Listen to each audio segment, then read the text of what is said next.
Còn cái kiến thức là cái gì mấy con?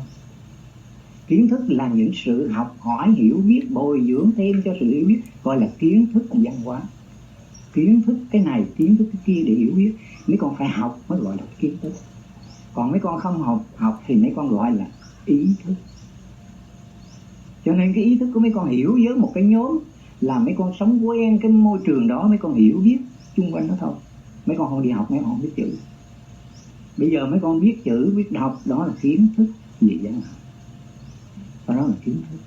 Kiến thức là sự bồi dưỡng thêm cho cái ý thức chúng ta, hiểu biết thêm rộng rãi ra. Kiến thức.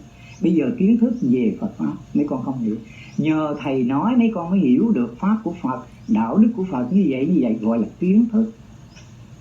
Cái hiểu của mấy con bây giờ là nhờ thầy mà mấy con hiểu, cái đó gọi là kiến thức. Mấy con quân tập cái hiểu biết mới vào để hiểu biết cho đúng.